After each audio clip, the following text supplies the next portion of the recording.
Olá, pessoal! Bem-vindos a mais uma Parashá da Morateca. Mas hoje eu trouxe uma pessoa muito especial para me ajudar a contar a Parashá dessa semana. E eu sei que vocês gostam dele, eu sei. 1, 2 e... Toca aí, Moremicha! Bem-vindos a mais uma Parashá animada com o Moremicha animado. Essa semana nós vamos falar da Parashá Tazria Metzorah. 2 Parashot. Moremicha, por que essa semana a gente lê 2 Parashot? Durante o ano nós temos 54 Parashot que começam na festa de Simchat Torah. Acontece que algumas semanas são Hagim e que tem Shabbatot nesses Hagim. Nesses Shabbatot a gente não lê a Torá. E para correr atrás do prejuízo, tem que correr com 2 Parashot. Galerinha, hoje eu vou contar pra vocês uma história que aconteceu com o meu Moré. Quando o meu Moré entrou na sala de aula e encontrou a mesa dele toda rabiscada. O Moré pergunta para os alunos: quem rabiscou minha mesa? Silêncio absoluto. Nessa hora ninguém sabe de nada. Vamos, levantem-se! Quem rabiscou minha mesa? Até que um aluno se levantou e ia apontar o dedo. Moré, foi o... E ele falou: para! Eu pedi que se levante quem rabiscou. E não se levanta e aponta o dedo pro amiguinho. Semana passada, eu fiquei doente com febre. Pra que serve a febre? Quando a gente tá com febre, não dá pra ir pra escola, não dá pra trabalhar, o dia inteiro você fica na cama sem fazer nada. Ela é um sinal que fala pra você: para um pouco, tá tudo errado. É uma forma do teu povo.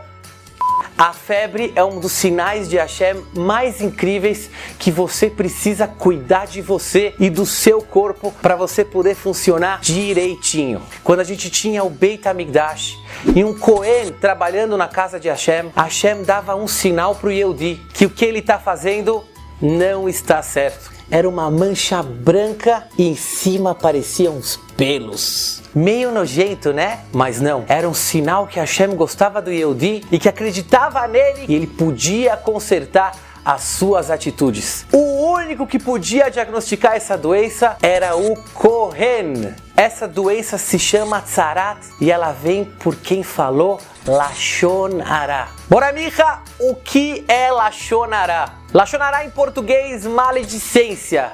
Se você falou mal do seu amigo, mesmo sendo a verdade, isso é Lashon Hara. Algumas das manchas podiam aparecer na roupa da pessoa ou até mesmo na casa de uma pessoa. Gente, eu vou contar pra vocês um pouquinho de tudo que acontecia com quem falava Lashon Hara. Primeiro, ele saía fora da casa dele, num lugar afastado no deserto, ficava uma semana fazendo tefilá e tchuvá, pedindo desculpas pelo que ele fez. Depois de uma semana, ele recebia a visita do Cohen, que trazia 5 coisas na mão dele: 2 passarinhos, um pedaço de madeira de cedro, um fiozinho vermelho, um galho especial e uma água que vinha de uma fonte. Gente, para que servia tudo isso? Parece mais uma poção mágica. O Cohen pegava as 2 pombinhas, uma ele fazia shritá e na outra ele mandava para o Shamayim. Se a pomba voltava, sinal que Hashem não gostou da teshuvá. Se a pomba ia para o Shamayim, sinal que Hashem aceitou a teshuvá do Yehudi. O Cohen pegava a madeira, amarrava o fio vermelho. Gente, como é que dá um nó aqui? Não consegui dar nó, eu dei nó em mim mesmo. O Cohen amarrava o fio vermelho na madeira, pegava o galinho e com um pouco da água da fonte jogava em cima da cabeça do Metzorah e ele podia voltar para casa depois que ele fez mikve e todo mundo recebia ele muito bem. Hoje em dia não existe mais esses sinais de tzarat. Se você fala Lashon Hara, Hashem não escuta a sua tefilá. Uma boca que fala mal do amigo, como é que vai louvar o Criador? Ninguém pode se levantar e apontar o dedo para o amigo. Se você se levantou, é para dizer sobre você mesmo. Nós estamos num período pós-Pesach de Sfirat HaOmer, onde a gente não pode cortar cabelo, não podemos escutar música, não podemos fazer casamento, nós estamos tristes. Isso se deve porque 24 mil alunos de Rabi Akiva não respeitaram ao outro. Rabi Akiva que explicou o que você não gosta que façam para você, não façam para o outro. Teve seus próprios alunos pecando nisso. Vamos nós melhorar nisso, aumentar a Ahavat Israel e que não tenha Chas v'Shalom, Lashon Hara dentro do nosso povo. Galerinha, termina aqui mais uma Parashá animada com o Moreh Micha animado. Não deixem de contar a Parashá na sua casa, para a sua família e, claro, na mesa do Shabbat. Fui! Voltei! Bom, pessoal, agora que o Moreh Micha já deu o parecer geral da Parashá, eu vou focar em uma coisinha que eu acho muito importante a gente trabalhar. Queria falar um pouco com vocês sobre a Lashon Hara, sobre falar mal. Só que, de novo, eu trouxe mais um vídeo para vocês. Assistam com muita atenção, hein? Olhem os detalhes. Espero que gostem.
Achando que a Morateca ficou maluquinha. Morateca, o que o Scratch tem a ver com a Lashon Hara? Pois bem, queridos Talmidim, o que o Scratch fez é uma coisa chamada de efeito borboleta. Ele colocou a noz dele lá em cima e não imaginou que isso ia causar tamanha destruição. Ele não achou que o que ele fizesse ia ter uma consequência tão grande. Então, tem mais um vídeo aqui, rapidinho, contando para vocês um pouquinho sobre o efeito borboleta. Às vezes, uma pequena ação inconsciente nossa pode ter tremendas consequências. E isso não é só uma teoria, é um fato científico comprovado pelo meteorologista Eduardo Lorenz em 1962. Para poder fazer uma testagem das previsões do tempo, Edward colocava no computador os dados iniciais da meteorologia e checava o resultado. No começo, ele achou que se ele não colocasse aqueles números no final, não ia fazer uma grande diferença na hora de calcular o tempo. Afinal de contas, aquela fração decimal de tempo deveria representar uma mínima mudança na previsão, como o bater das asas de uma borboleta. Qual influência aquilo poderia ter na previsão do tempo? Acontece que se o número que ele colocasse fosse minimamente diferente do original, ia gerar uma previsão do tempo completamente diferente. Aqueles cálculos inesperados que ele fez demonstraram que os mínimos números que ele achava ser insignificante produziriam um impacto gigante. Em outras palavras, o vento gerado da batida das asas de uma borboletinha no Brasil seria capaz de gerar um tornado nos Estados Unidos. E foi assim que surgiu o efeito borboleta. Mas a borboleta é totalmente inocente. O resultado do bater das asas dela não depende dela, não está no controle dela. Mas existe um outro tipo de efeito borboleta, um que conseguimos controlar completamente. Vamos chamar ele de efeito borboleta humano, The Human Butterfly Effect. Ele começa com alguma palavrinha que a gente falou para algum amigo ou professor, para um funcionário, para alguém da escola. E como o bater das asas de uma borboleta, aquelas palavras que a gente disse podem ter grandes consequências.